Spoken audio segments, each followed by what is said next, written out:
Hello everyone, this is Govind sir.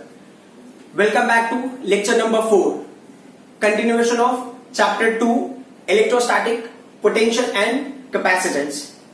Today we are going to discuss about potential energy stored in electric dipole in uniform electric field. Potential energy of electric dipole in uniform electric field. So electric dipole से हम पहले start करते हैं. What is the electric dipole? That you must have already done. Chapter 1 में किया हुआ हमने. ये माइनस चार्ज है और ये प्लस चार्ज है. Criteria is that two equal and opposite charge. ये माइनस क्यू है, ये प्लस क्यू है, दोनों का मैग्नीट्यूड सेम होना चाहिए. अगर मैं माइनस चार्ज का सेंटर से लेंथ लेता हूं तो वो क्या होगा? एल होगा. इसके सेंटर से अगर मैं प्लस चार्ज का डिस्टेंस लेता हूं that is again L and total separation क्या होगा? 2L होगा. सो ये पूरा जो सिस्टम है it is called the electric dipole and this 2L is called the electric dipole length. ठीक है. ये पोटेंशियल एनर्जी डिस्कस करने से पहले हमें 3 पॉइंट्स क्लियर करना है. सो पहला पॉइंट कि अगर आपने यूनिफॉर्म इलेक्ट्रिक फील्ड लिया है और उसके अंदर पॉजिटिव चार्ज है तो वो किधर मूव करेगा और उसके अंदर नेगेटिव चार्ज है तो किधर मूव करेगा. और दूसरा पॉइंट, अगर इलेक्ट्रिक डाइपोल को अगर आपने इलेक्ट्रिक फील्ड में रखा है तो उसका क्या होगा. वो ये सारी चीजें हमने चैप्टर 1 में किया हुआ, बट जस्ट टू रिवाइज क्योंकि इसके लिए हमें उनकी रिक्वायरमेंट है. सो पहला पॉइंट क्या हो गया कि अगर ये यूनिफॉर्म इलेक्ट्रिक फील्ड है तो यूनिफॉर्म इलेक्ट्रिक फील्ड कैसे हम स्पेसिफाई करते हैं डायग्रामेटिकली. पैरेलल लाइंस होगा और इक्वली स्पेस्ड होगा तो then we will consider electric field is uniform. अब अगर यूनिफॉर्म ऐसे है तो इसके दो पॉसिबिलिटीज हो सकते हैं कि हमें ये क्यों इलेक्ट्रिक फील्ड लाइंस मिल रहा है. पहला तो क्या हो सकता है यहां पे पॉजिटिव प्लेट्स हो. सो पॉजिटिव प्लेट से electric field lines always goes away. Electric field line for the positive plate always away from the plate और फ्रॉम द बॉडी. अब अगर नेगेटिवली चार्ज होगा तो यहां पे अगर आप नेगेटिवली चार्ज ले लेते हो, नेगेटिवली चार्ज लेके आपका 2H होगा. So there is a possibility they may exist individually, या तो सिर्फ पॉजिटिव प्लेट हो या तो सिर्फ नेगेटिव प्लेट हो या हो सकता है दोनों प्लेट हो. तो इस क्राइटेरिया में ऑल 3 कंडीशंस में आपको मिलेगा यूनिफॉर्म इलेक्ट्रिक फील्ड. अब आपने क्या किया, यहां पे हमने ले लिया पॉजिटिव चार्ज. सो अब आपको अंडरस्टैंड करना है कि अगर ये पॉजिटिव चार्ज है तो ये पॉजिटिव चार्ज कौन से डायरेक्शन में फोर्स एक्सपीरियंस करेगा. तो ये पॉजिटिव चार्ज इस पॉजिटिव चार्ज से क्या होगा? रिपेल होगा and will go right hand side. अब ये पॉजिटिव चार्ज इस नेगेटिव चार्ज से क्या होगा? अट्रैक्ट होगा. Because of that also it will go on right hand side. So एक चीज इसमें नोटिस ये करना है कि जो ये पार्टिकल है, पॉजिटिव चार्ज पार्टिकल है, ये राइट साइड में मूव कर रहा है और इलेक्ट्रिक फील्ड भी राइट साइड में है. सो जो फोर्स एक्ट हो रहा है वो राइट साइड में, इलेक्ट्रिक फील्ड भी राइट साइड में. तो फोर्स कौन सा एक्ट हो रहा है? जो फोर्स एक्ट हो रहा है उसका नाम है इलेक्ट्रोस्टैटिक फोर्स. सो आप मेंशन कर सकते हो positive charge plus Q will experience electrostatic force in the direction of electric field. जिस डायरेक्शन में इलेक्ट्रिक फील्ड है उसी डायरेक्शन में फोर्स लगेगा और चार्ज पार्टिकल भी उसी डायरेक्शन में मूव करेगा क्योंकि फोर्स उस डायरेक्शन में लग रहा है. जो दूसरा पॉइंट है वो क्या है? नेगेटिव चार्ज के लिए. नेगेटिव चार्ज को पॉजिटिव चार्ज प्लेट क्या करेगा? अट्रैक्ट करेगा. और अगर ये नेगेटिव चार्ज प्लेट है ये उसको रिपेल करेगा. तो directly indirectly you can see कि नेगेटिव चार्ज पार्टिकल आपका लेफ्ट हैंड साइड में मूव करेगा, बट इलेक्ट्रिक फील्ड कौन से साइड में जा रहा है? राइट हैंड साइड में. तो नेगेटिव चार्ज पार्टिकल जो होगा, so negative charge minus Q will experience electrostatic force in the opposite direction of electric field. Electric field right side में जा रहा है जबकि इलेक्ट्रोस्टैटिक फोर्स किधर एक्ट हो रहा है? लेफ्ट साइड में. तो चार्ज पार्टिकल जो है वो लेफ्ट में मूव करेगा. तो अभी जो कंक्लूजन हमारा वो क्या है कि अगर पॉजिटिव चार्ज पार्टिकल होगा तो वो मूव करेगा प्लस उसका इलेक्ट्रोस्टैटिक फोर्स जो होगा दोनों इन the direction of electric field होगा. The direction of motion, direction of electrostatic force will be in the direction of electric field. But negative charge होगा उसका जो direction of motion होगा as well as the direction of electrostatic force, ये दोनों कहां होंगे? In the direction opposite to applied electric field. जिस direction में electric field होगा उसके opposite direction में act होगा. ठीक है. ये हमारे हो गए 2 पॉइंट्स. जो थर्ड पॉइंट है वो क्या है? Torque experienced by electric dipole in uniform electric field. ये अपने फर्स्ट चैप्टर में डेरिवेशन किया है जिसमें टॉर्क का वैल्यू होता है. टॉर्क को अगर इलेक्ट्रिक डाइपोल का आप अंदर रखते हो तो यहां पे क्या होगा? हमारे पास फॉर्मूला है torque is equal to PE sin theta, where P is what? P is the dipole moment. तो डाइपोल मोमेंट क्या होता है? डाइपोल मोमेंट को हम P से रिप्रेजेंट करते हैं और ये क्या होता है? Magnitude of either charge into product of electric dipole length, separation between the dipoles. ठीक, सेपरेशन बिटवीन चार्जेस. तो ये होगा electric dipole moment. Magnitude of either charge of the dipole into dipole length will give you dipole moment. ये जो dipole moment होता है ये होता है वेक्टर क्वांटिटी. ये चीजें मैं अगेन डिस्कस कर रहा हूं क्योंकि यहां पे रिक्वायरमेंट है. तो डाइपोल मोमेंट का जो है ये वेक्टर क्वांटिटी होता है, इसका डायरेक्शन होता है माइनस क्यू चार्ज से लेके प्लस क्यू चार्ज तक। तो अगर मान लो इसमें मुझे एरो देना होगा तो I will give arrow on right hand side and यहाँ पे मैंने लिखा पी वेक्टर। तो electric dipole moment negative charge से पॉजिटिव चार्ज की तरफ डायरेक्टेड होगा। अब यहाँ पे डाइपोल मोमेंट पे जो टॉर्क एक्ट हो रहा है, डाइपोल के ऊपर जो टॉर्क एक्ट हो रहा है, तो torque is equal to electric dipole moment into electric field. तो ये इलेक्ट्रिक डाइपोल मोमेंट को आपने जिस इलेक्ट्रिक फील्ड के अंदर रखा है उसके वजह से वो क्या करेगा, टॉर्क एक्सपीरियंस करेगा और वो रोटेट होगा। सो जो टॉर्क की वैल्यू उसका फॉर्मूला है पी साइन थीटा। मैं वो डेरिवेशन करने की जरूरत नहीं है, directly we need to remember this value कि torque acting on electric dipole is torque is equal to P sine theta. So अगर इसको मैं वेक्टर फॉर्म में लेता हूं, if I am taking this in terms of vector, तो ये tau vector हो गया, ये पी हो गया। साइन थीटा को जब आप रिप्लेस करोगे तो ये क्रॉस प्रोडक्ट को रिप्रेजेंट करता है, क्रॉस प्रोडक्ट। अगर यहां पे कॉस होता तो ये डॉट प्रोडक्ट को रिप्रेजेंट करता। अब ये क्रॉस इस वजह से भी है क्योंकि यहां पे टॉर्क जो है वेक्टर है। So we will talk about the potential energy of electric dipole in uniform electric field. तो आपको क्या करना है, इलेक्ट्रिक डाइपोल को इलेक्ट्रिक फील्ड के अंदर रखना है, यूनिफॉर्म इलेक्ट्रिक फील्ड। तो हमने इसको इंक्लाइन रख दिया, मेकिंग सम एंगल। यहां पे नेगेटिव चार्ज, यहां पे पॉजिटिव चार्ज। सो ये नेगेटिव चार्ज हो गया यहां पे हो गया ये पॉजिटिव चार्ज। सबसे पहली चीज तो है कि इलेक्ट्रिक डाइपोल मोमेंट का डायरेक्शन क्या होगा, it will be in this direction. इसको आप पॉइंट ए लेना है तो ले सकते हो, इसको आप पॉइंट बी ले सकते हो, that's up to you.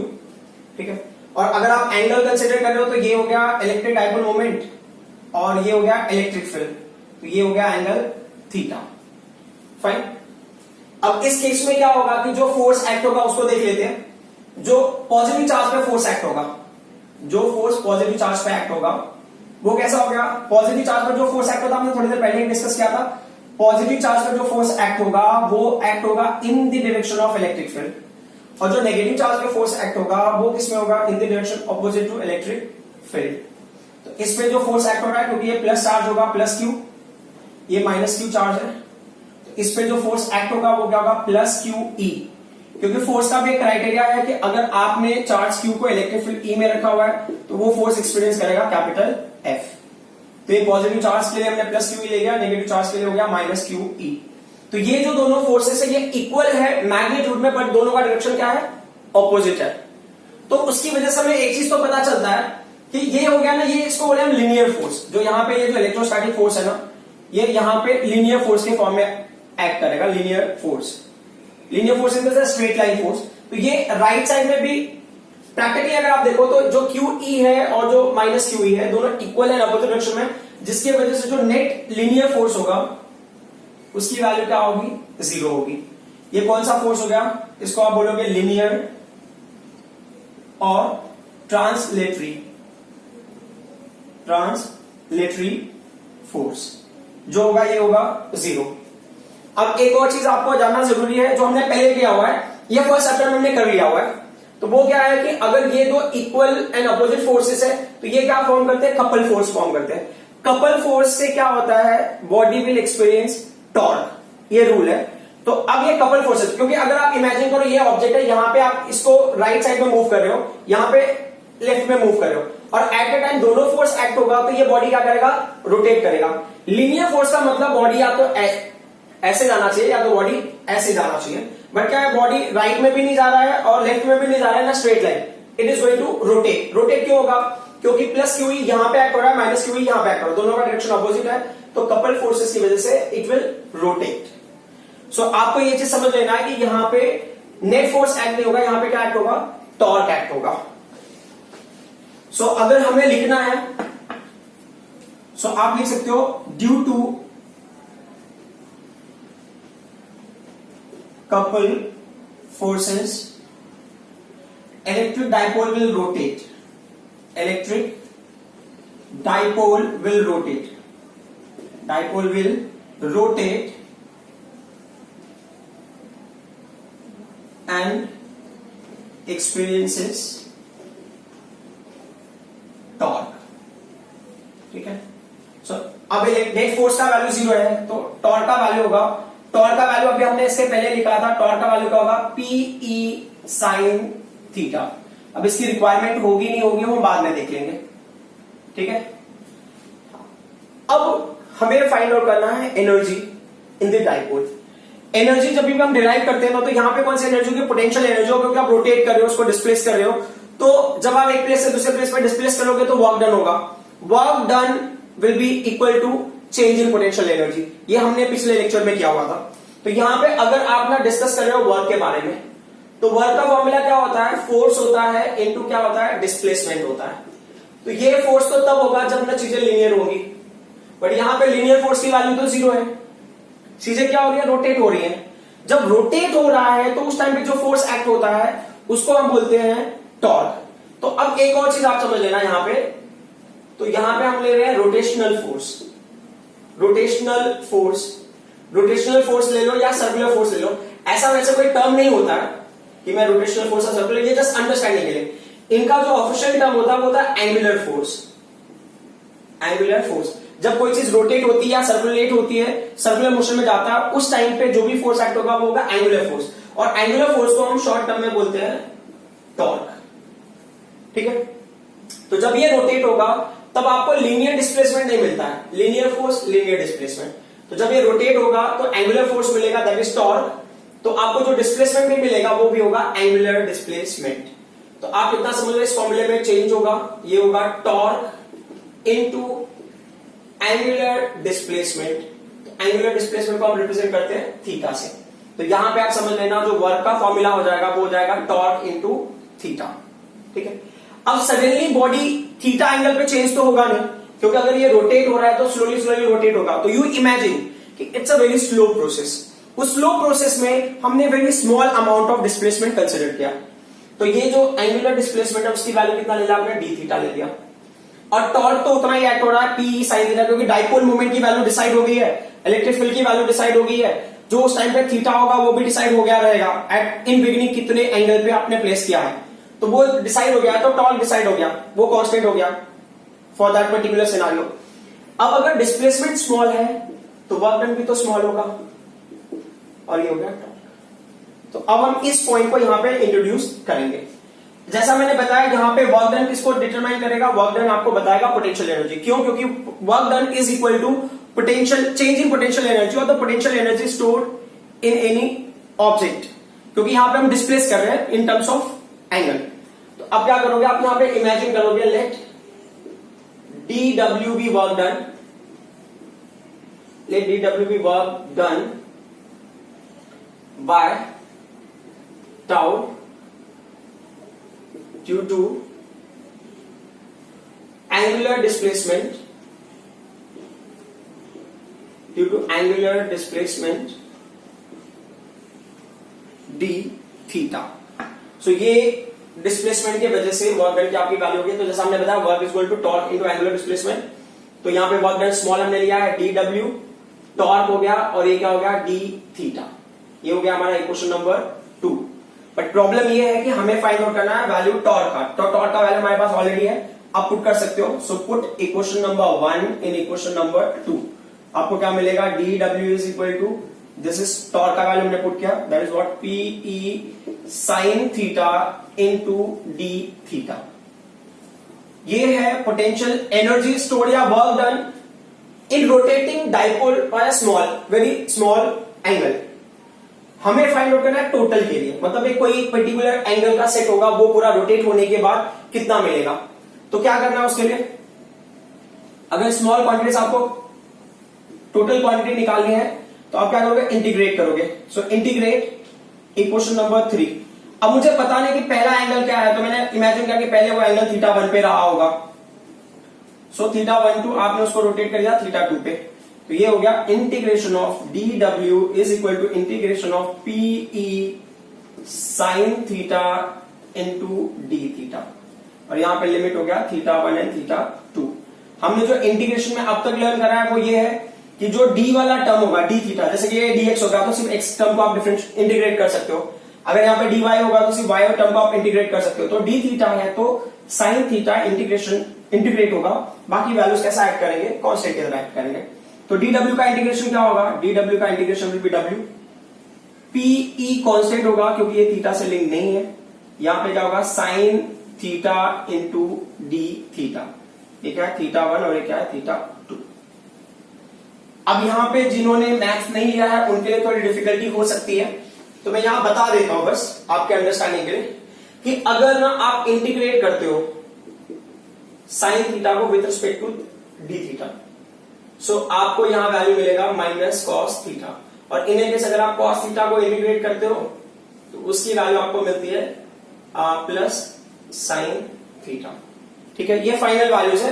Sign theta का integration with respect to theta आपको क्या मिलेगा, कॉस थीटा। कॉस थीटा का integration with respect to theta का मिलेगा आपको साइन थीटा। आप डायरेक्टली याद कर लेंगे तो बेटर है, वो वैल्यूज हमें आप पुट कर देते हैं। तो W इज इक्वल टू क्या हो गया, ये हो गया PE, इंटीग्रेशन जो हमने लिया वो क्या है, साइन थीटा का इंटीग्रेशन में लिया तो क्या होगा, माइनस कॉस थीटा हो गया। अब जैसे आपने इंटीग्रेट कर दिया डी थीटा और ये इंटीग्रेशन साइन है वो डिसअपियर हो जाएगा, it will tend to square bracket, और यहां पे हमने क्या ले लिया थीटा 1 और यहां पे ले लिया थीटा 2। अभी होगा W is equal to PE।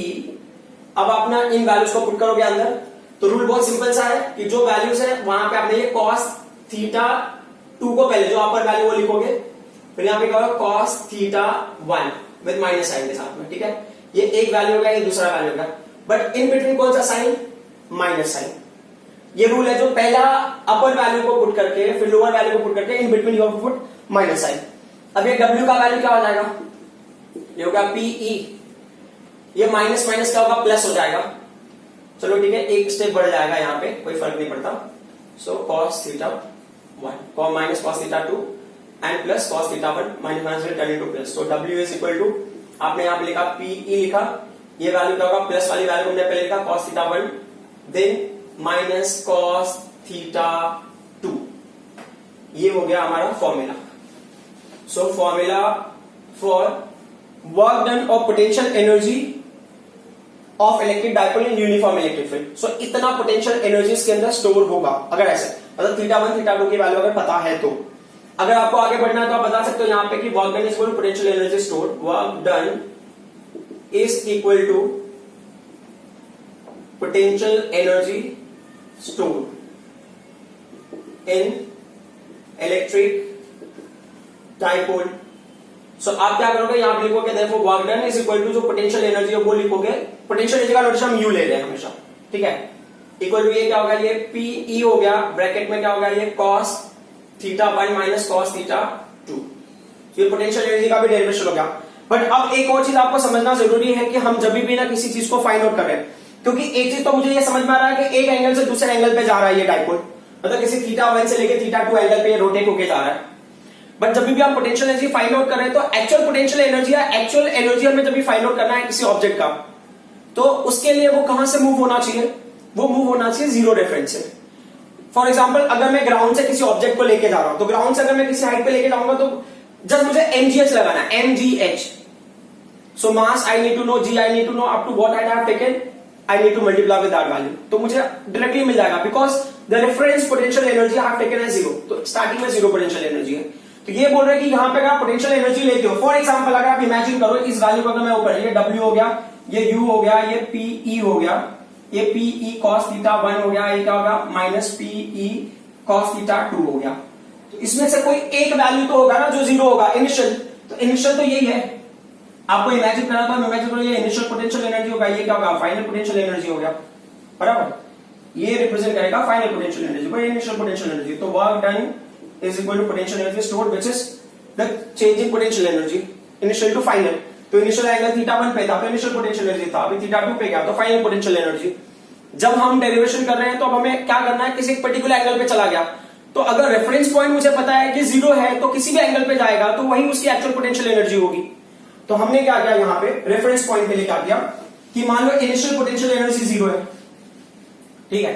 तो अब आपको इमेजिन करना है for ui to be zero. अब इनिशियल पोटेंशियल एनर्जी जीरो कब होगा, ये वैल्यू कब जीरो होगा, इसमें कौन सा ऑपरेटर है, ट्रिग्नोमेट्री ऑपरेटर cos है, तो cos की वैल्यू कब जीरो होगी, for ui to be zero. Theta का वैल्यू क्या होगा 90 होगा, है ना। तो अब आप इमेजिन करते हो कि इफ थीटा 1 इज 90, करेक्ट। अच्छा ये 90 होने से कैसे जीरो हो गया, बिकॉज cos 90 अगर आप लोगे तो वैल्यू तो जीरो ही होगी ना।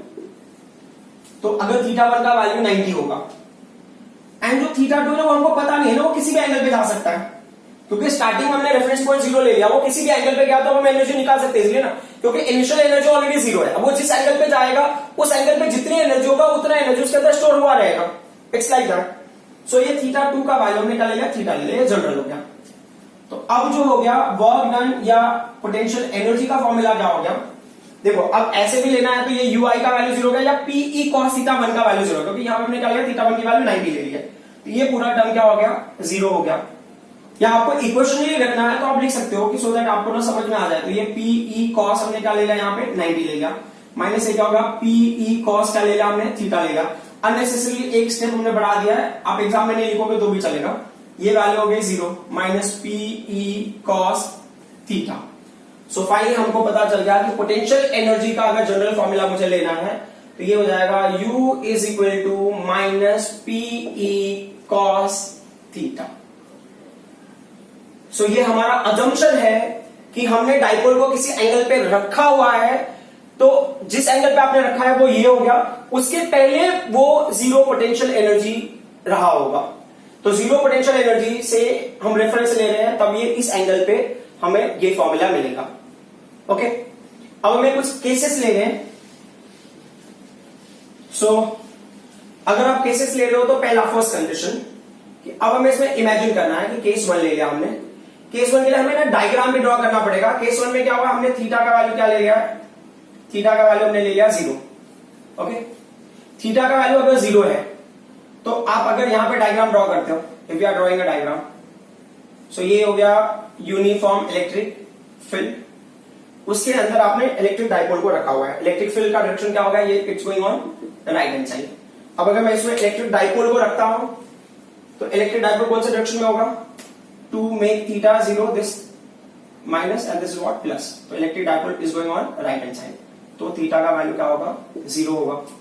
तो अब इस केस में ना मैं तीन चीजों को कंपेयर करूंगा। एक तो मैं नेट फोर्स के बारे में डिस्कस करूंगा, दूसरा मैं टॉर्क के बारे में डिस्कस करूंगा।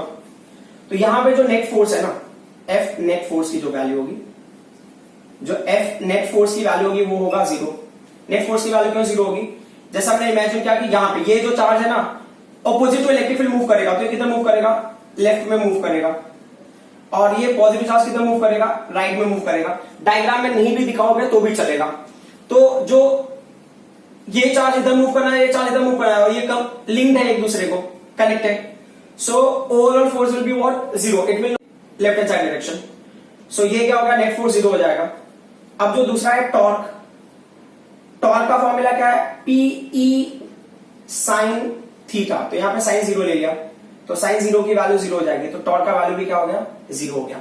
अच्छा, जब नेट फोर्स और ना टॉर्क जीरो है, it is not ready to move, वैसा सिचुएशन है, तो ये हो गया इक्विलिब्रियम, ये होगा इक्विलिब्रियम। Got it. फिर अब हम आते हैं पोटेंशियल एनर्जी पे। तो पोटेंशियल एनर्जी और जो वर्क डन आपने निकाला है, ये क्या है, पीई cos जीरो, अच्छा माइनस पीई cos जीरो, ये बहुत ही इंपॉर्टेंट पॉइंट है, minus PE cos zero. cos zero का वैल्यू 1 हो गया, तो ये वैल्यू हो गया माइनस पीई।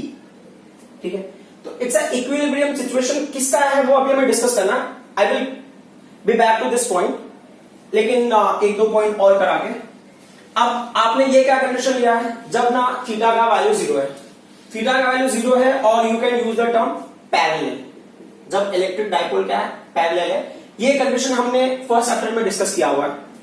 अब जो सेकंड कंडीशन ले रहे हो, केस टू, केस टू भी मैं यही डिस्कस कर लेता हूं। केस टू के केस में क्या होगा कि थीटा का वैल्यू हमने ले लिया है 180 डिग्री, तो ये क्या हो गया, एंटी पैरेलल। जो इलेक्ट्रिक डाइपोल है वो एंटी पैरेलल होगा किसको, इलेक्ट्रिक फील्ड को, तो हमने यहां पे ले लिया इलेक्ट्रिक फील्ड का direction, it's going on right hand side, fine, this is the direction for electric field. अब आपको इलेक्ट्रिक डाइपोल लेना है, इलेक्ट्रिक डाइपोल यहां पे नेगेटिव चार्ज ले लिया, यहां पे पॉजिटिव चार्ज ले लिया, it's going on left hand side direction, fine. अब पॉजिटिव चार्ज होगा, ये क्या होगा, it will be in the direction of this, तो ये इधर मूव करने की कोशिश करेगा। Negative charge opposite to electric field, ये इधर मूव करने की कोशिश करेगा। अगेन पूरे सिस्टम में इक्वल और अपोजिट फोर्सेस एक्ट होगा, और कोई भी लीनियर फोर्स मिलेगा नहीं आपको, तो linearly it is not, they are not going to move anywhere. So जो नेट फोर्स होगा डाइपोल के ऊपर वो होगा जीरो। अब हम टॉर्क ले लेते हैं। टॉर्क का फॉर्मूला क्या हो गया, ये हो गया पीई हो गया साइन 180, साइन 180 की वैल्यू भी 0, तो टॉर्क का वैल्यू भी 0। ये अगेन क्या हो गया, वही इक्विलिब्रियम वाला कंडीशन। अब प्रॉब्लम क्या है कि मैं पोटेंशियल एनर्जी निकाल रहा हूं, ये माइनस पीई है, ये क्या हो गया कॉस 180 हो गया। फॉर्चुनेटली अनफॉर्चुनेट जो भी आपको कंसिडर करना, कॉस 180 का वैल्यू माइनस होता है, तो ये माइनस पीई है और ये माइनस हो गया, ये वैल्यू क्या हो जाएगा प्लस पीई हो जाएगा। ठीक है, I will be back to this point. मुझे और भी कुछ बातें डिस्कस करनी है अबाउट दीज थिंग्स, बट उसके पहले आप थर्ड कंडीशन ले लेते हैं, केस 3। सो केस 3 क्या है, केस 3 में थीटा का वैल्यू क्या हो गया 90 हो गया, तो uniform electric field going on right hand side. ठीक है, आपने जो इलेक्ट्रिक डायपोल लिया है माइनस यहां पे ले लिया प्लस यहां ऊपर ले लिया है, तो इलेक्ट्रिक डायपोल मोमेंट्स का क्या होगा अपवर्ड डायरेक्शन में एक्ट हो रहा है, थीटा का वैल्यू 90 हो गया। तो अब इसमें जो एफ नेट का वैल्यू होगा ना, ये क्या होगा positive charge will go in this side, negative charge will go in this side, तो जो एफ नेट का वैल्यू होगा वो क्या हो गया 0 हो गया। फाइन, जो टॉर्क का वैल्यू क्या होगा वो क्या होगा पीई साइन 90, साइन 90 की वैल्यू 1 हो गई, तो ये होगा पीई, यहां पे टॉर्क क्या है मैक्सिमम है। ठीक है, यहां पे नेट फोर्स की वैल्यू 0 है, लिनियरली ये मूव नहीं होगा, बट इस केस में it will have a maximum torque to rotate. अब अगले पॉइंट पे आ जाता है पोटेंशियल एनर्जी। तो ये पोटेंशियल एनर्जी जो आपने यू लिया हुआ है या जो वर्क डन आप फाइंड आउट कर रहे हो, डब्ल्यू का वैल्यू पोटेंशियल एनर्जी और वर्क डन, यहां पे भी वर्क डन ले लो, सो उसकी वैल्यू किसके करोगे माइनस पीई हो गया, ये क्या होगा कॉस 90, तो ये हो जाएगा माइनस पी कॉस 90 का वैल्यू 0 हो गया, तो ये हो गया 0। सो ये कंडीशन कौन सा है, this is the condition for zero potential energy, is the condition of zero potential energy, ये जीरो पोटेंशियल एनर्जी का कंडीशन है। ठीक, अब एक बात जो समझने वाली है कि जो 90 डिग्री पे अगर आपने टॉर्क डाइपोल को रखा हुआ है तो जो एनर्जी है वो 0 हो गया, बट जब भी ना ये पैरेलल और एंटी पैरेलल है that time you are getting energy, but आपको दो कंडीशन की एनर्जी मिल रहा है, एक में आपको नेगेटिव माइनस पी मिल रहा है, नेगेटिव पी मिल रहा है, एक में पॉजिटिव पी मिल रहा है। ठीक है, तो और दोनों इक्विलिब्रियम कंडीशन में, क्योंकि ना एफ नेट और टॉर्क का वैल्यू क्या है 0 है। तो इसमें एक होता है स्टेबल कंडीशन, एक होता है अनस्टेबल कंडीशन। स्टेबल अनस्टेबल क्या होता है वो पहले समझ लेते हैं। उसको समझने के लिए ना बहुत सिंपल सा एग्जांपल मैं लेता हूं। देखो अभी ना इसमें बहुत सारे टर्म्स हैं, जैसे समझने के लिए कि अगर ये ना डाइपोल है, डाइपोल को अगर आप यहां पे टर्न करते हो ना, इस केस में अगर ये इलेक्ट्रिक डाइपोल को यहां टर्न करते हो, है ना, तो ये क्या होता है, जैसे फॉर एग्जांपल मैं बता रहा हूं, यहां पे ये पॉजिटिव चार्ज यहां पे आ जाएगा और नेगेटिव चार्ज यहां पे आ जाएगा, तो positive charge will try to move on right hand side, negative charge will try to move on left hand side, और ये क्या होगा ना, अगर थोड़ा भी आपने डिस्प्लेस किया automatically it will try to come to 0, तो ज्यादा एनर्जी स्पेंड नहीं करा वो ना, quickly it will come to this one. अगर आपने उसको एंटी क्लॉकवाइज डायरेक्शन में मूव किया, यहां पे भी अगर आप एंटी क्लॉकवाइज डायरेक्शन में मूव करते हो इसको, मान लो यहां पे पॉजिटिव यहां पे नेगेटिव है, तो ये पॉजिटिव चार्ज ऐसे मूव करेगा, नेगेटिव चार्ज यहां पे ऐसे मूव करेगा, क्योंकि आप कैसे डिस्प्लेसमेंट करोगे, आपका डिस्प्लेसमेंट होगा एंटी क्लॉकवाइज डायरेक्शन में, तो ये एंटी क्लॉकवाइज डायरेक्शन में आपने इसको मूव किया, ऐसे इतना डिस्प्लेस किया। अब ना इनका एक्चुअल रोटेशन कौन से डायरेक्शन में होगा, in the direction of force, तो ये पूरा डाइपोल ऐसा पूरा रोटेट होके आएगा, मतलब it's having a lots of energy to rotate, understood. So इसके अंदर काफी एनर्जी है, तो ये होगा अनस्टेबल स्टेट में, और इसके अंदर क्या होगा, ये स्टेबल स्टेट में because it will directly come to 0। अब इतने सारे टर्म में समझना बहुत डिफिकल्ट होगा, तो क्या करना है, आप ये डायग्राम नहीं ड्रॉ करोगे, ये पॉजिटिव नेगेटिव नहीं ड्रॉ करोगे तो भी चलेगा, जस्ट द नॉर्मल वन, ये आपने डाइपोल ड्रॉ किया हुआ है। समझने के हिसाब से क्या करना, इमेजिन करो दिस इज अर्थ, ठीक है, अर्थ के सरफेस पे हमने, अभी अर्थ मेरा स्फेरिकल नहीं दिख रहा है, सॉरी फॉर दैट, यहां पे एच का वैल्यू क्या है 0 है। अब ऊपर लेके जाते हो, यहां पे एच का वैल्यू इज एच, ऐसे H is notation and this is the value plus H, तो यहां पे क्या होगा, जो एमजीएस की वैल्यू होगी वो प्लस में आ गया, ये पोटेंशियल एनर्जी। मान लो उसको बिलो लेके चले गए, तो हो सकता है अगर उस कैलकुलेशन के हिसाब से देखें तो वो minus MGS type condition create हो गया बिलो ना। तो यहां पे अगर आपने ऑब्जेक्ट को रखा है ये जीरो पोटेंशियल एनर्जी, यहां पे रखा है तो पॉजिटिव पोटेंशियल एनर्जी, यहां पे रखा है तो नेगेटिव पोटेंशियल एनर्जी। अब पॉजिटिव पोटेंशियल एनर्जी में क्या होता है कि अगर यहां पे किसी सपोर्ट पे आपने रखा है ऑब्जेक्ट को, तो वो स्टेबल कंडीशन में नहीं है, the moment that support will disappear, क्या होगा, वो ऑब्जेक्ट तुरंत ग्राउंड की तरफ आएगा, because there is no stability, ये अनस्टेबल कंडीशन में। बट अगर मान लो यहां पे ना ये बेस अगर डिसअपीयर हो जाता है तो भी कोई फर्क नहीं पड़ता ना, यहां पे देखो ये अगर इसको फ्रीली रिलीज करो, यहां पे फ्रीली रिलीज करोगे तो इट विल गो डाउन, इसको फ्रीली रिलीज करोगे it will not go down, क्योंकि ये ऑलरेडी नेगेटिव एनर्जी है, उसको खुद एनर्जी चाहिए ऊपर आने के लिए, it needs energy to come up. जैसे फॉर एग्जाम्पल ना, अगर आपको पार्टी के लिए जाना है तो पार्टी के लिए आपके पैसे होने चाहिए, पैसे नहीं है तो you not go for party, पैसे हैं तो आप पार्टी के लिए जाओगे, तो पार्टी के लिए जा रहे हो तो यू आर अनस्टेबल। अब अगर मान लो आपने ऑलरेडी उधार लेके रखा हुआ है, you are going in negative, तो अगर मेरे पास एनर्जी आता है तो पहले तो मैं जीरो कंडीशन पे आऊंगा ना, पहले तो मेरे उधार चुकाऊंगा, फिर तो मेरी स्टेबिलिटी रहेगी ना, stable in the sense I will not go anywhere. Stable का मतलब यहां पे क्या होता है कि it will not show any action, यहां पे स्टेबल का मतलब ये हो गया it is not ready to do any work, minimum energy है, समझ में आ रहा है। सो अब इस केस में अगर मैंने लिया तो यहां पे क्या होगा, आपको एक स्टेटमेंट यूज करना है, यहां पे ये क्या हो गया, ये पर्टिकुलर पॉइंट जो फर्स्ट वन है थीटा 0 है, तो ये किसको रिप्रेजेंट करेगा, माइनस अभी आएगा तभी वो रिप्रेजेंट करेगा स्टेबल इक्विलिब्रियम को रिप्रेजेंट करेगा, is the condition for stable equilibrium. और ये प्लस एनर्जी है, means it is ready to do work, क्योंकि एनर्जी उसके बाद एडवांस में है, तो ये क्या हो गया, अनस्टेबल इक्विलिब्रियम, ठीक है। And the next condition is zero energy. So कभी कभी क्या होता है ना, एग्जाम में ऐसे क्वेश्चन पूछते हैं कि find out expression for torque या find out value for torque for the stable equilibrium, find out expression for torque for the stable equilibrium. तो torque is P sine theta, but the problem is that stable equilibrium के लिए angle क्या होना चाहिए, तो stable equilibrium के लिए angle होगा 0। या कभी कभी ऐसे भी पूछ सकते हैं ना, find out the potential energy stored when a dipole will rotate from stable equilibrium to unstable. कभी कभी इक्विलिब्रियम वर्ड भी नहीं यूज करते, स्टेबल अनस्टेबल भी यूज करते, तो भी आपको समझना, स्टेबल होगा तो क्या होगा, थीटा 0 होगा, अनस्टेबल होगा थीटा 180 होगा, जीरो पोटेंशियल एनर्जी थीटा 90 होगा, ठीक है। सो ये कंडीशंस आपको पता होने चाहिए। Now we will solve numerical based on potential energy in electric dipole in uniform electric field. So हमारे पास दो फॉर्मूले हो गए, एक फॉर्मूले में क्या होगा, वो पर्टिकुलर एंगल से किसी और एंगल पे जा रहा है, जो सेकेंड केस में है वो किसी एंगल पे है या जा रहा है। आपको इतना इमेजिन करो, जो इनिशियल एनर्जी होगा दैट इज 0। अगर आपको सिर्फ एक ही एंगल दिया है तो आपको डायरेक्टली समझ लेना है कि they are talking about this one, सिर्फ एक एंगल दिया हुआ है, सो दे आर सेइंग कि there is electric dipole at an angle X Y Z, तो आपको समझ लेना सिर्फ एक एंगल का मेंशन कर रहे हैं तो ये होगा।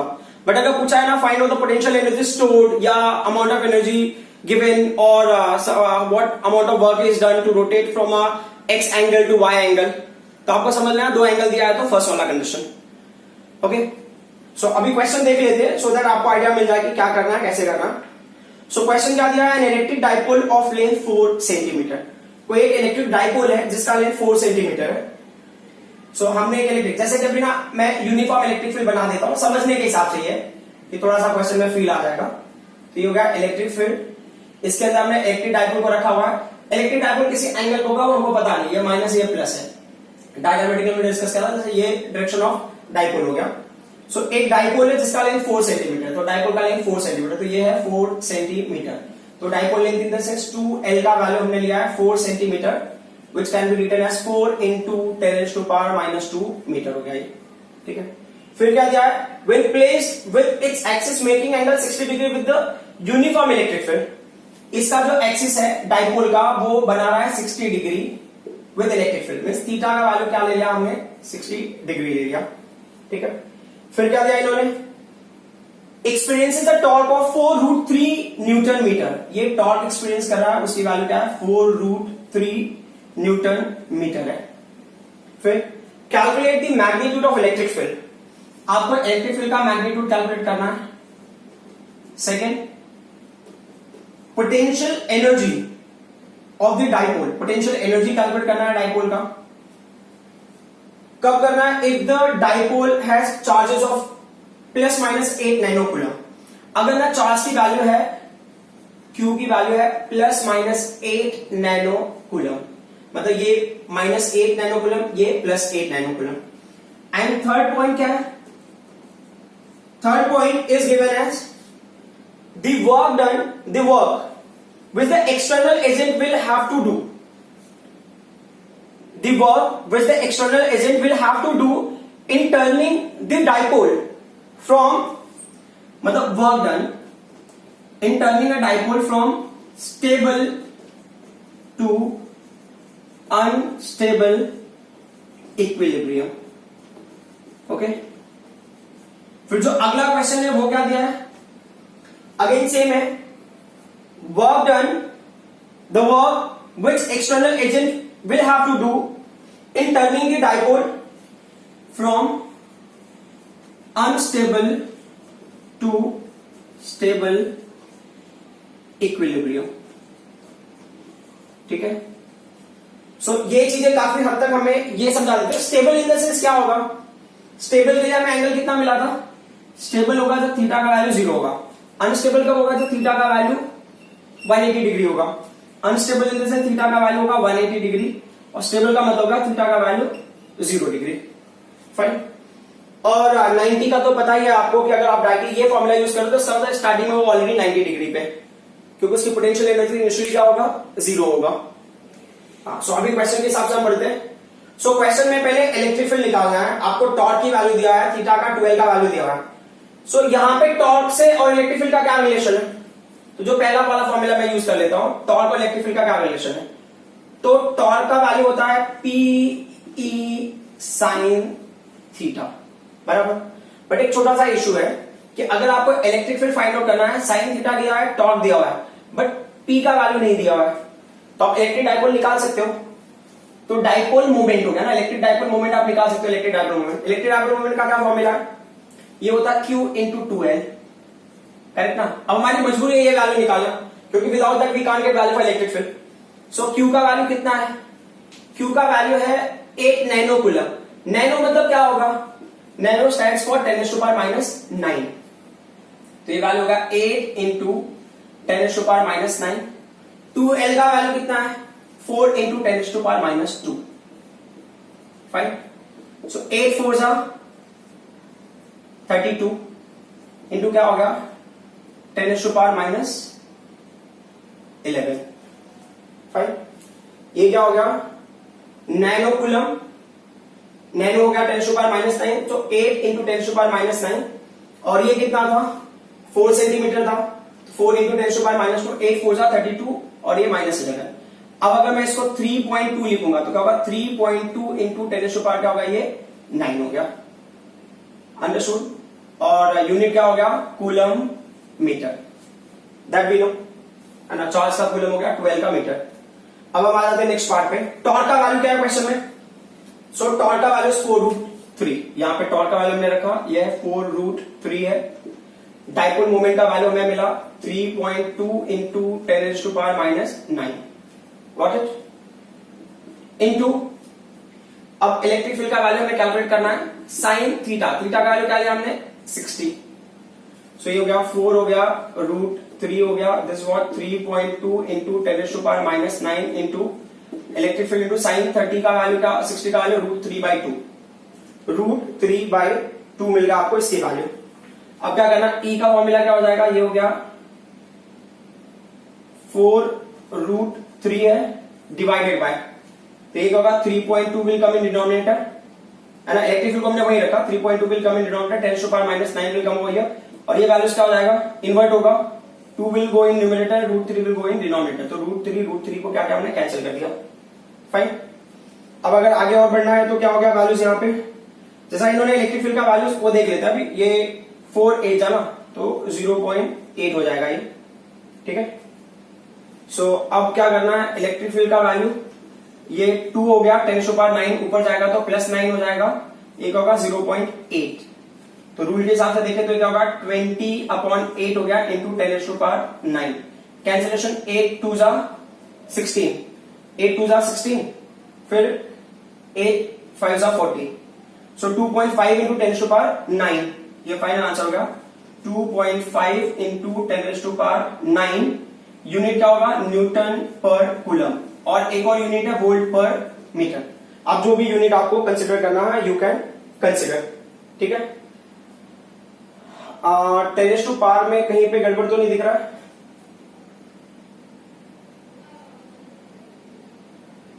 8 into 10⁻⁻⁹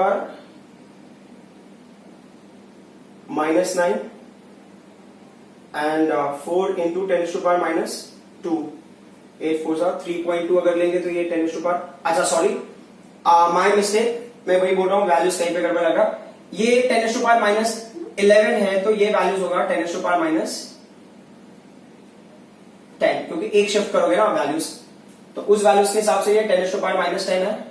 this values 10 to power minus 10, ये वैल्यू होगा 10 टू पावर माइनस 10, और ये वैल्यू भी होगा 10 टू पावर प्लस 10 हो जाएगा when it will come up. ये हो जाएगा 10 टू पावर प्लस 10 और ये होगा 10 टू पावर प्लस 10।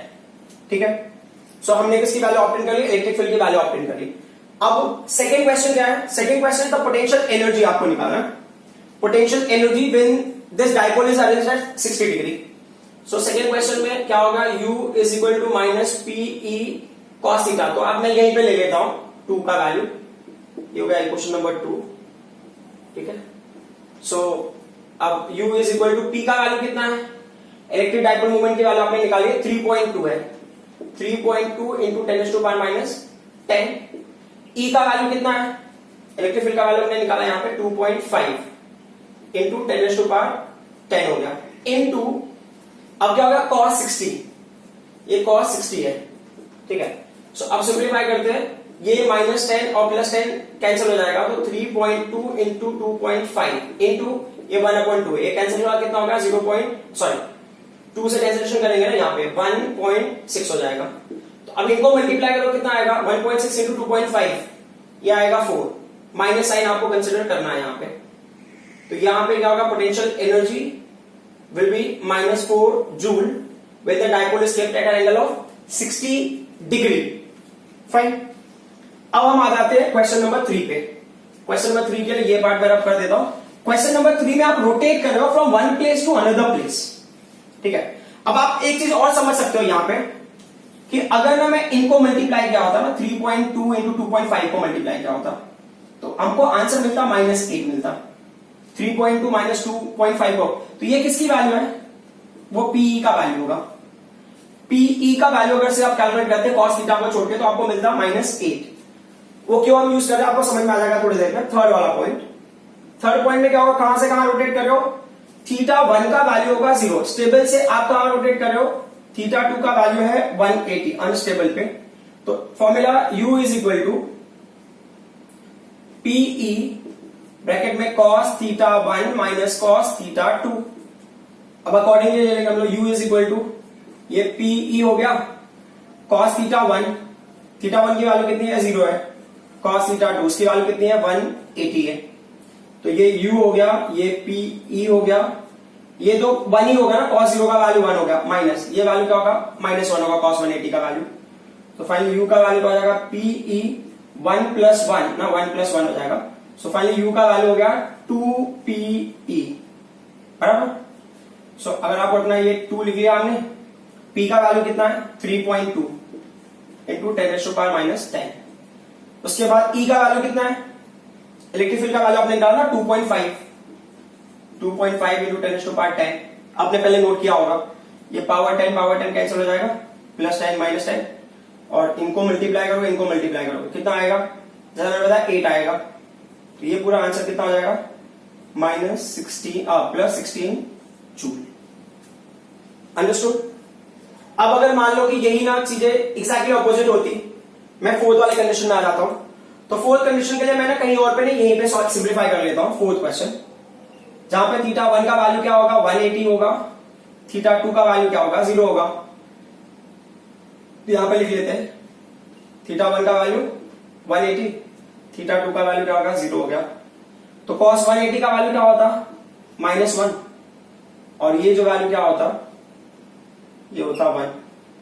तो ये -1 बराबर, फिर क्या हो जाता है ये -2p, तो यहां पर सिर्फ माइनस साइन आता, आपको मिलता ये answer.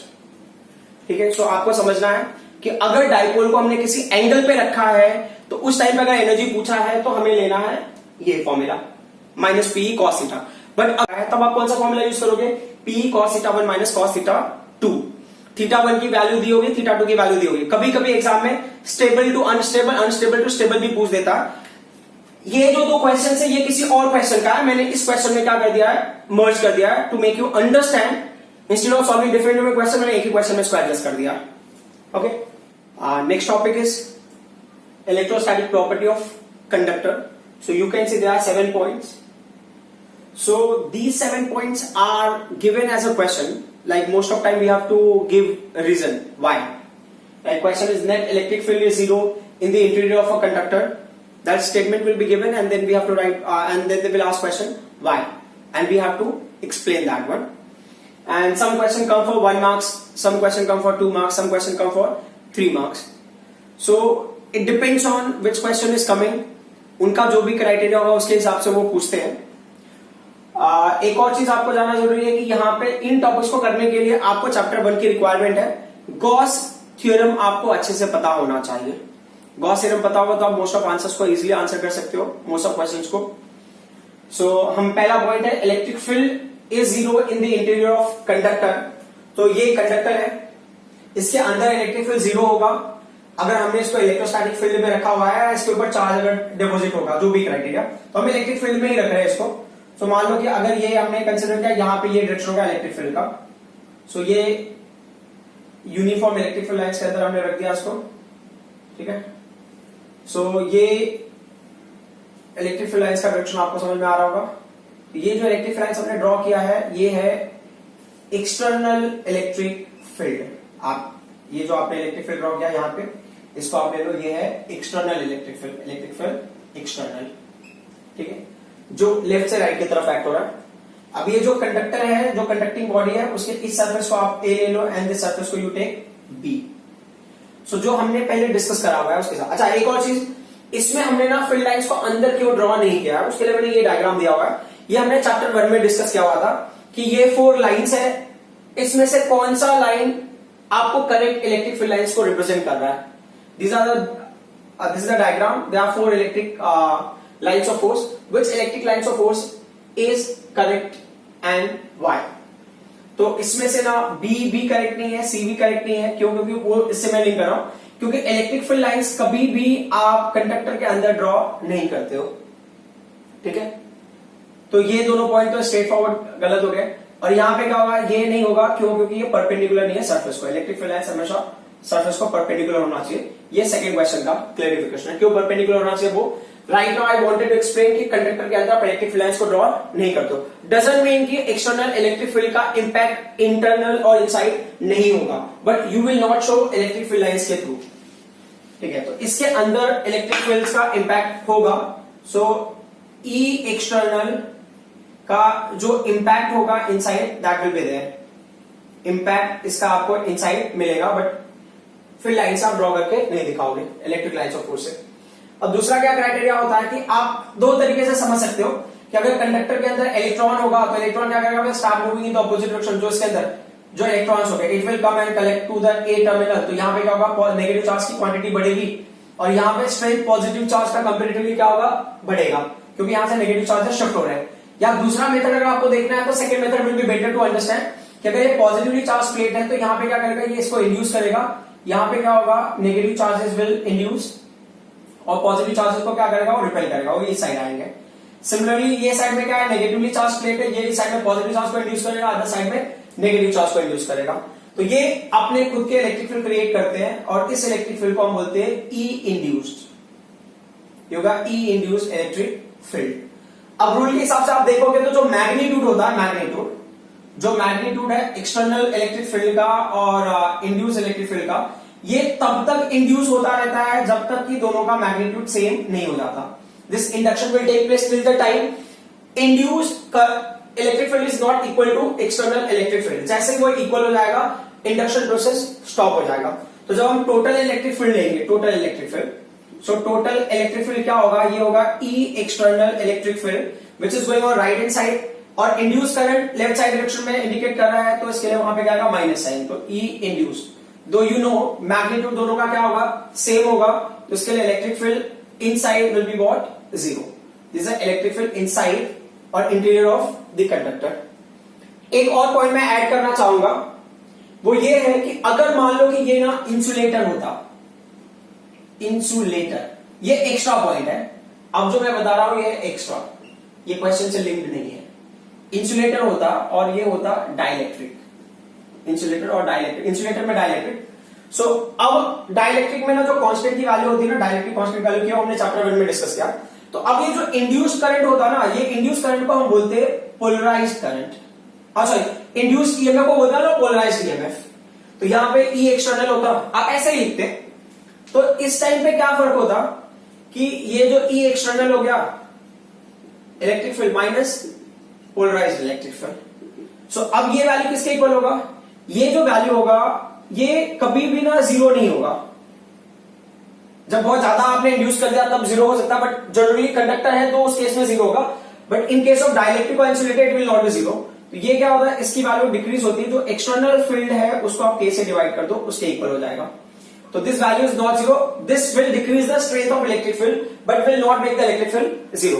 But interior of conductor में क्या होगा, इलेक्ट्रिक फील्ड जीरो होगा। बट अगर कंडक्टर की जगह इंसुलेटर होता या डाइलेक्ट्रिक होता, सो उस केस में आपको क्या मिलता, यहां पे पोलराइज्ड करंट मिलता, polarized current in the polarized electric field मिलता, which will decrease the effect of external electric field by k times. K is the strength of dielectric, जिसके अंदर आप ये इंडक्शन फाइंड आउट कर रहे हो। ठीक है, ये क्वेश्चन नंबर 1 से लिंक था, इसके लिए मैंने बता दिया, बिकॉज जब हम कैपेसिटर करेंगे उस टाइम पे इसकी रिक्वायरमेंट होगी। अब हम आ जाते हैं क्वेश्चन नंबर 2 पे। क्वेश्चन नंबर 2 क्या है, just outside the surface of a charged conductor electric field is normal to the surface. So इसके लिए ना आप कोई भी शेप ले सकते हो, like you consider any shape you consider। ठीक है, ये बॉडी चार्ज होगा फॉर एग्जांपल। अब हमें क्या करना है ना, हमने एक इलेक्ट्रिक फील्ड ले लिया, जैसा भी इन्होंने बोला कि just outside the surface of charge conductor electric field is normal to the surface. Practically normal होता है वो हमको पता है, बट अगर मान लो नॉर्मल नहीं है, वो कोई एंगल बना, अब नॉर्मल नहीं है तो दो चीज हो जाएगी, या तो पैरेलल होगा या मेकिंग सम एंगल। तो हम क्या करते हैं ना, मेकिंग सम एंगल लेते हैं, क्यों, क्योंकि उससे आप ना पैरेलल का भी फाइंड आउट कर सकते हो। तो समझो कि अगर मेकिंग सम एंगल ले लिया मैंने, तो ये सरफेस है, ये हो गया इलेक्ट्रिक फील्ड, बराबर। Electric field is making some angle like this. अब क्या करना है आपको ना, इसको रिजोल्व करना है। आप इसको रिजोल्व करोगे, दो कंपोनेंट बनेगा। एक कंपोनेंट बन गया आपका जो है टेंजेंशियल, क्योंकि नॉर्मल वाला हमें फोकस नहीं करना, हमारा फोकस नॉर्मल पे नहीं है, क्योंकि अगर ये चीजें फेल हो जाएंगी तो ऑटोमेटिकली फिर नॉर्मल वाला कंपोनेंट ही मिलेगा हमको। तो ये हमने ले लिया है टेंजेंशियल। टेंजेंशियल मतलब ये इसके ऊपर है, टेंजेंट हो गया ये, ठीक है। और जो नॉर्मल होगा वो यहां से होगा, ये होगा नॉर्मल हमारा, ये है नॉर्मल। बट नॉर्मल पे हम इलेक्ट्रिक फील्ड को रिजोल्व नहीं करेंगे, क्योंकि क्वेश्चन में दिया है कि नॉर्मल के लिए इलेक्ट्रिक फील्ड मिलता है हमें। तो हमने क्या किया, ई को रिजोल्व करके यहाँ पे क्या है, ई कॉस थीटा। तो मान लो अगर इलेक्ट्रिक फील्ड इज इंक्लाइन, तो उसको हम रिजोल्व करेंगे, तो एक कंपोनेंट हमें मिला ई cos theta which is tangential, which is along the surface. जो टेंजेंशियल होता है ना, मान लो कि अगर ये कंडक्टर है, छोटा कंडक्टर है तो कोई इशू नहीं है, ऐसा टेंजेंट ड्रॉ किया ऐसा। अगर बिगर कंडक्टर, बिगर सरफेस, तो आपने यहाँ पे टेंजेंट ड्रॉ किया। टेंजेंट ड्रॉ करोगे तो सर्टेन पार्ट तक ना आप देखो tangent will be in contact ना। अगर बड़ा सरफेस होगा तो उस पर क्या होगा, it will a part will act as a straight line, तो tangent will be in contact for longer time comparatively if you consider. तो टेंजेंशियल इन द सेंस क्या होता है, इलेक्ट्रिक फील्ड इंडिकेट करता है motion of this direction of charge. Charge कौन से direction में मूव करेगा, that is represented by electric field. अगर पॉजिटिव चार्ज होगा तो will go in the direction of electric field, negative charge होगा will go in the direction opposite to electric field. तो positive charge अगर surface पे होता तो इलेक्ट्रिक फील्ड इस डायरेक्शन में अगर होता, means if electric field is making some angle with conductor, तो या तो इसका कॉस कंपोनेंट ऐसे होगा और उसका ऑपोजिट ऐसे।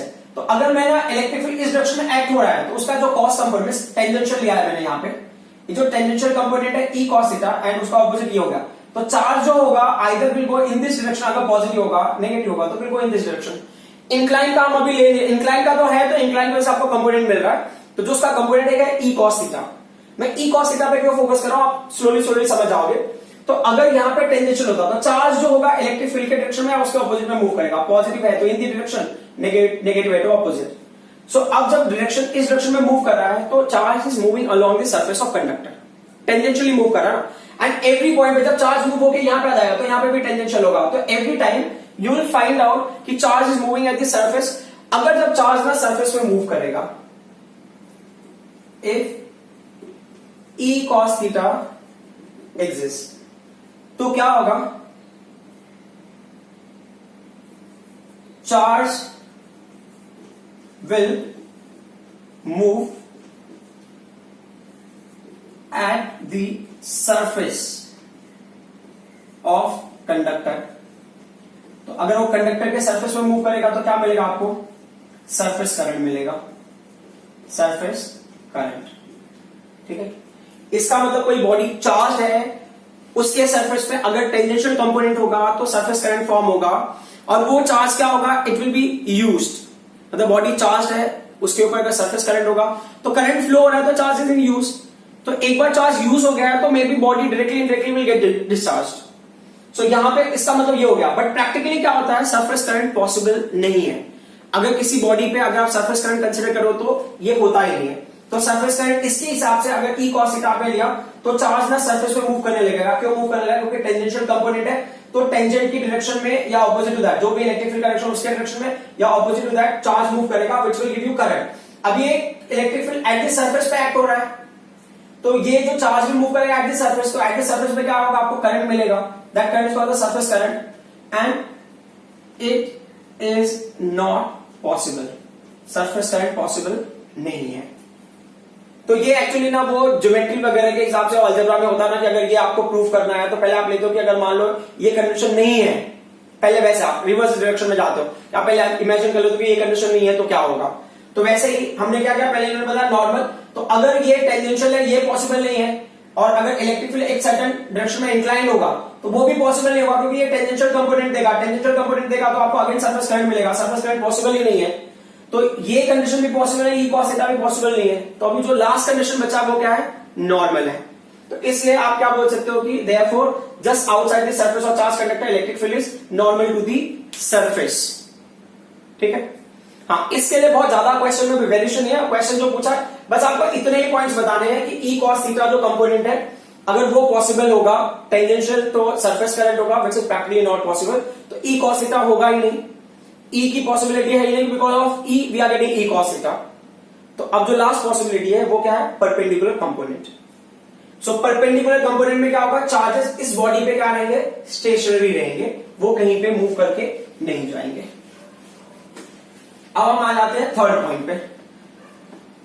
सो थर्ड पॉइंट में क्या दिया है? The net charge in the interior of a conductor is 0। Third point, तो थर्ड पॉइंट के लिए ना मैं क्या करता हूं, I am taking such a condition which we have already done. तो मैं एक ना स्फेरिकली चार्ज कंडक्टर ले लेता हूं, spherical uniformly charge conductor imagine कर लो, इसके ऊपर चार्ज ऐसा स्टोर्ड है। ठीक है, तो ये चार्ज है तो इनका इलेक्ट्रिक फील्ड जो है ऐसे अपोजिट ये डायरेक्शंस में जा रहे हैं। आप ऐसे इमेजिन कर लो, this is the direction of their own electric field. So अब कंडीशन क्या होगा? Net charge in the interior of the conductor is 0।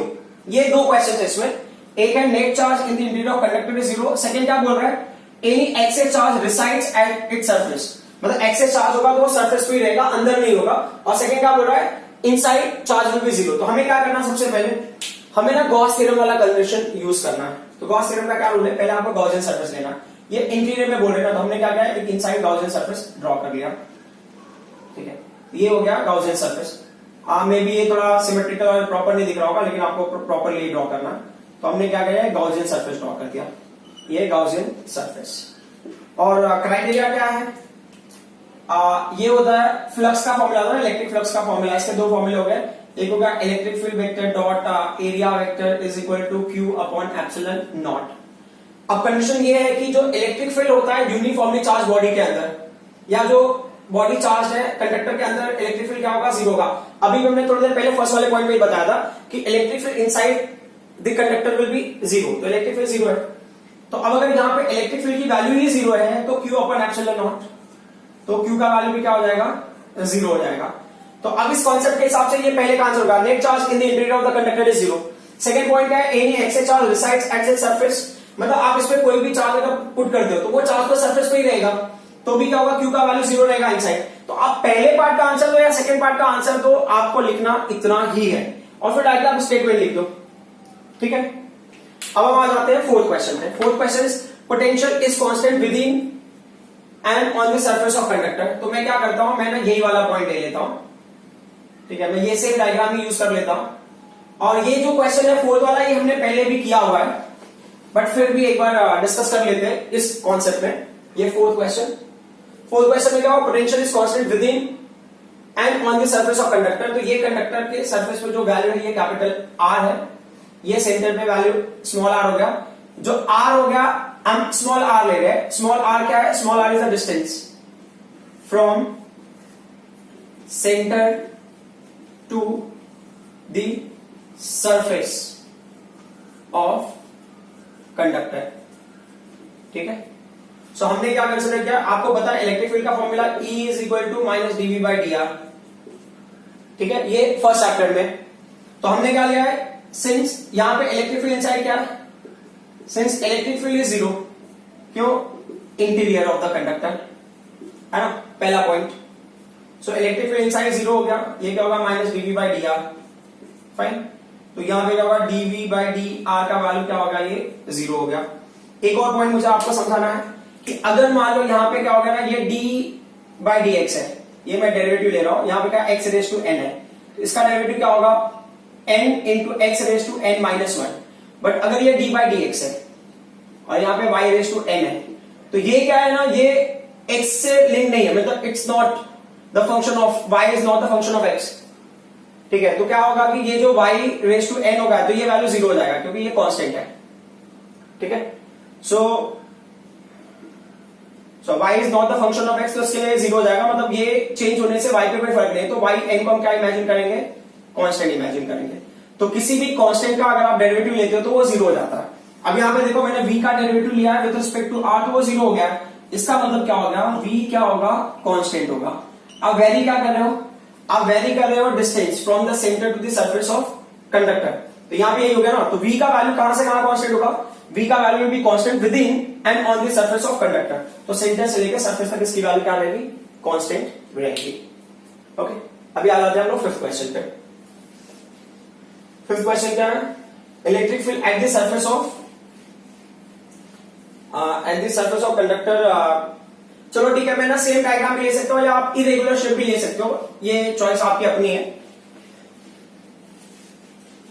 तो मैं इरेगुलर शेप के हिसाब से ले लेता हूं, ज्यादा बेटर रहेगा।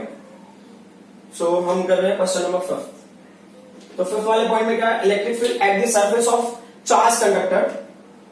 अच्छा, यहां पे चार्ज कंडक्टर आप ना इरेगुलर शेप भी करके आता है। Electric field at the surface of irregular shape conductor is directly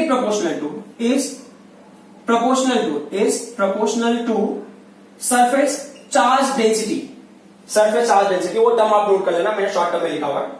तो अब हमने कोई एक कंडक्टर ले लिया है किसी भी शेप का, ऐसे ले लिया आपने। अब आप इमेजिन करोगे, ठीक है चलो, इसके लिए ना जो इलेक्ट्रिक फील्ड जहां पे हम स्टडी कर रहे हैं उस पोजीशन पे इलेक्ट्रिक फील्ड इस डायरेक्शन में जा रहा होगा।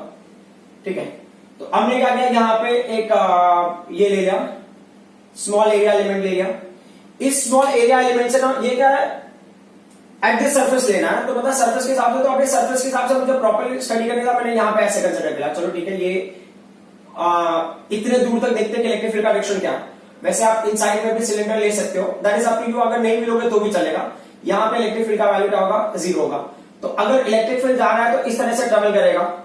अब अगर ये सरफेस होगा, ये एरिया एलिमेंट आपने लिया है, तो इसका भी डायरेक्शन ऐसे होगा। तो ये इलेक्ट्रिक फील्ड का डायरेक्शन ये हो गया, और जो स्मॉल एरिया एलिमेंट लिया उसका डायरेक्शन भी ए हो गया। एक और चीज आपको लेना है, यहाँ पे आप इमेजिन करोगे, let A be area of conductor, ये इंपॉर्टेंट पॉइंट है। ठीक है, इस कंडक्टर का एरिया ए होगा। ठीक है, अब क्या करना है हमको, अब हम यहाँ पे थीटा का वैल्यू देखेंगे, तो थीटा का वैल्यू क्या होगा, जीरो हो गया, because these two are going in the same direction. Fine, अब आपको फाइंड आउट करना, ये इलेक्ट्रिक फील्ड का वैल्यू फाइंड करना। तो अकॉर्डिंग टू गॉस थ्योरम, मैं यहाँ पे एक ही टर्म में सारी चीजें सिंप्लीफाई करने की कोशिश करूंगा। तो फ्लक्स का फॉर्मूला क्या होता है, जनरली फ्लक्स का फॉर्मूला डी फाई ई होता है, फिर यहाँ पे होता है E vector dot D A vector होता है, बराबर। फिर आप उसको डी फाई ई होता है, इंटीग्रेट करते हो तो ये फाई हो जाता है, तो ये इंटीग्रेशन ऑफ वैसे ही, और ये equal to Q upon epsilon. मैं डायरेक्टली टेक्निक यूज कर रहा हूँ क्योंकि इसके लिए इतना टाइम वेस्ट करने की जरूरत नहीं है। अब क्या होता है कि ये पार्ट की रिक्वायरमेंट नहीं है, अब इसको एक्सटेंड करते हैं हम लोग। तो ये क्या हो गया, ई डी ए क्या हो गया, ये कॉस जीरो हो गया, equal to Q upon epsilon naught. तो यहाँ पे ई की वैल्यू ई है और ये क्या होगा, डी ए है, this the integration equal to Q upon epsilon naught. ठीक है, अब इसमें से क्या होगा, हमने ई को बाहर ले लिया, इंटीग्रेशन किसका होगा, सिर्फ डी ए का इंटीग्रेशन होगा, equal to Q upon epsilon naught. अब डी ए का इंटीग्रेशन क्या होगा, डी ए का इंटीग्रेशन, जैसा अगर ये स्फीयर होता तो 4 पाई आर स्क्वायर होता, सिलेंडर होता तो 2 पाई आर एल होता। एनी शेप के लिए भी मैंने उस टाइम पे बताया था कि जो इस पूरे बॉडी का एरिया होगा, तो हमने इमेजिन किया ए, तो तो अब अगर ऐसे छोटे छोटे एलिमेंट्स को ऐड करते जाओगे तो ये पूरे बॉडी का एरिया देगा, that will be what, capital A. और अननोन शेप के लिए आप ना कैपिटल ए ही लेते हो जनरली, तो ये हो गया E into A is equal to क्या होगा, Q अपॉन एप्सिलॉन नॉट। अब हम यहाँ पे लिखेंगे तो E का वैल्यू क्या हो जाएगा, E का वैल्यू हो जाएगा Q upon A epsilon naught. अब एक चीज और नोटिस करने वाली बात है कि अगर चार्ज अपॉन एरिया को डिवाइड करोगे तो क्या मिलेगा, सिग्मा मिलेगा। तो E इज इक्वल टू क्या हो गया, सिग्मा अपॉन एप्सिलॉन नॉट, बराबर। फाइन। इस फॉर्मूले से एक और चीज, E प्रोपोर्शनल टू क्या होगा, सिग्मा हो गया। So electric field at the surface of charge conductor proportional to surface charge density sigma, तो ये वैल्यू हो गया।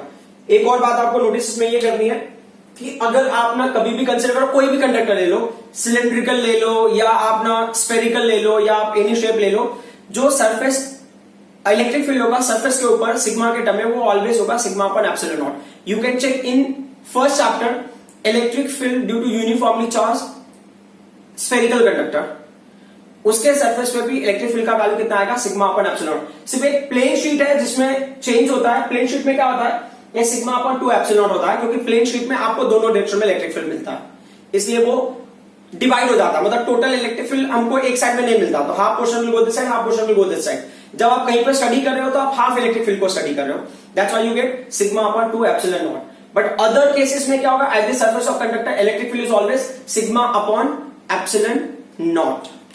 तो सिग्मा को प्रोपोर्शनल किसी भी बॉडी के लिए आप कंसीडर करो, सरफेस पे ऑलवेज इलेक्ट्रिक फील्ड का value sigma upon epsilon naught ही होगा। Now we will discuss about the 6 point. वैसे इसकी काफी सारी चीजें हमने ऑलरेडी करी हुई है। Electric field is zero in the cavity of a hollow charge conductor. तो जैसा कि ये हॉलो चार्ज कंडक्टर है, तो ये कंडक्टर है, इनर और आउटर सरफेस दो होगा इसका, ठीक है। तो जो चार्जेस है ना बॉडी के सरफेस पे, फॉर एग्जांपल ये इलेक्ट्रिक फील्ड के अंदर भी हो सकता है।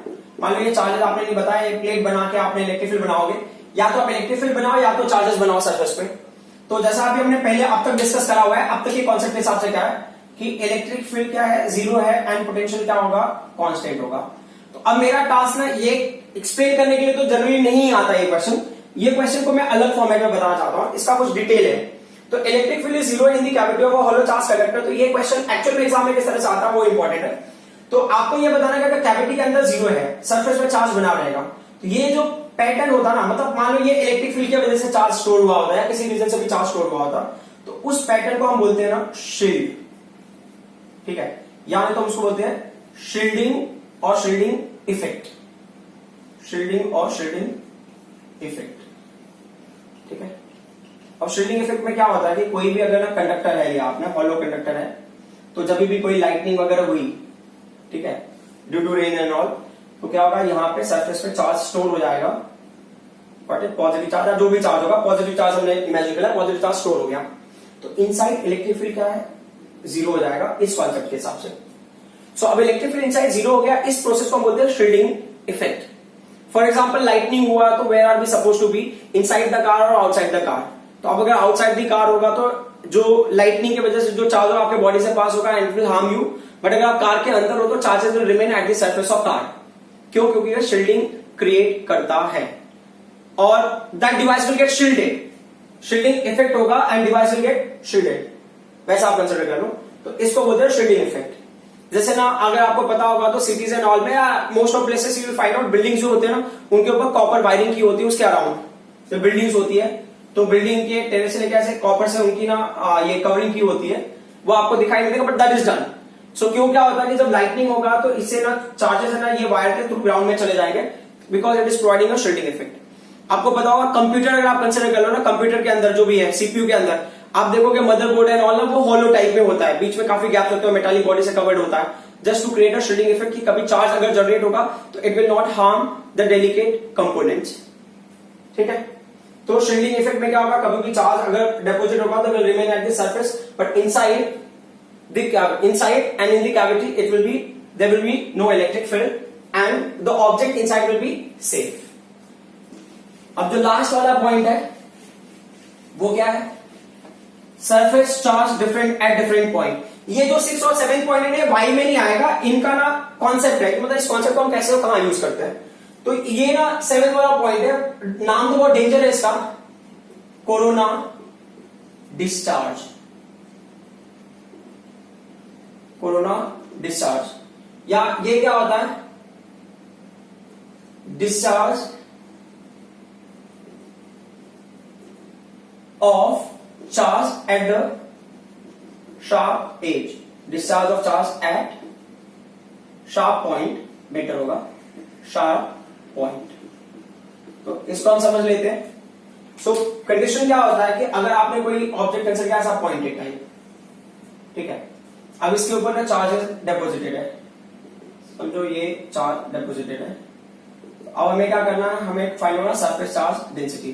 तो सिग्मा का फॉर्मूला क्या होता है, ये होता है चार्ज अपॉन एरिया, ठीक है।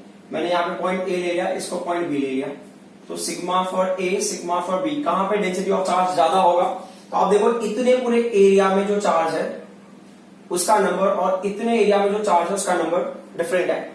तो मान लो कि अगर मैं इक्वल एरिया भी इमेजिन करता तो भी क्या होता, चार्ज जो होता ना बी पे ज्यादा होता, the amount of the charge density will be more at B.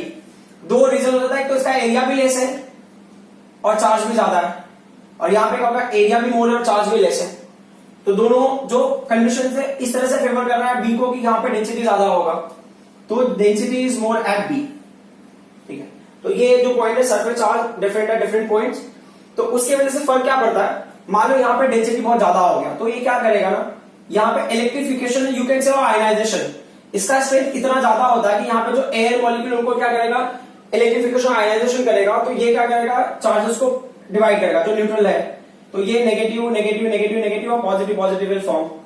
तो क्या करेगा, नेगेटिव को ये अट्रैक्ट करेगा, पॉजिटिव को रिपेल करेगा, नेगेटिव जब इससे अट्रैक्ट होगा इससे कंबाइन होगा and will make it neutral. Like ना 4 है तो ये 4 को क्या कर देगा, न्यूट्रल कर देगा। तो अभी टोटल चार्ज के कंपेयर में इसका स्ट्रेंथ क्या हो गया, कम हो गया। तो कहीं पे भी अगर ना शार्प पॉइंट होगा किसी कंडक्टर बॉडी में, तो that point will be very effective in discharging the body. तो वहां से चार्ज क्या होते हैं, लीकेज होते हैं। तो इस पॉइंट को हम बोलते हैं corona discharge. If the charge body is discharging in this way, उसको हम बोलेंगे corona discharge, means the charge is going to discharge at the corner of the body mostly. So अगर कहीं पे भी एज है या कहीं पे भी कट वगैरह टाइप में है तो उस जगह पे क्या होगा, चार्ज के डिस्चार्ज होने की पॉसिबिलिटी बहुत ज्यादा हो जाती है। रीजन इसका सिंपल है, क्योंकि डेंसिटी बहुत ज्यादा होगा, नियर बाय एरिया में जो भी एयर मॉलिक्यूल्स है उनको क्या करेगा, इलेक्ट्रिफिकेशन और आयनाइजेशन की वजह से क्या करेगा, it will attract opposite charges and repel similar charges like charges। तो जो opposite charges अट्रैक्ट कर रहा है उनके साथ में कंबाइन होकर it will create a neutral condition। तो अब न्यूट्रल अगर वो खुद के लिए, अगर खुद के चार्जेस को न्यूट्रल कर रहा है तो ओवरऑल चार्ज का इफेक्ट क्या होगा, कम होता जाएगा, तो body will get discharge. Thank you very much. अगर यहां पे कोई भी डाउट होगा you let me know, you can mention in the comment section. ये पॉइंट्स जो है इसमें से क्वेश्चन 1, 2, 3, 4 एंड 5 तक जो है वो एक्सप्लेन करने के लिए आता है, मतलब वाई टाइप में पूछता है, या ये वाला तो क्वेश्चन हो गया शो करने के लिए हो गया, और 4th तक जो क्वेश्चन है ये ना वाई टाइप में आएगा, you have to show why such kinds of things are happening. जो 5th वन है वो डेरिवेशन है। जो 6 एंड 7 पॉइंट है ना, इस पॉइंट को यूज करके हमने कॉन्सेप्ट को अंडरस्टैंड किया। यहाँ पे वाई टाइप क्वेश्चन नहीं आता है। Electric field zero in the cavity of hollow charge conductor, मतलब अगर हॉलो कंडक्टर के अंदर कैविटी के अंदर अगर इलेक्ट्रिक फील्ड जीरो है तो उसको हम किस तरह से इफेक्ट करते हैं, किस तरह से यूज करते हैं, तो उसका यूज होगा शील्डिंग इफेक्ट, और इसका जो यूज होगा वो होगा corona discharge. At the pointed point charge body will have a more tendency to discharge. Okay, thank you very much.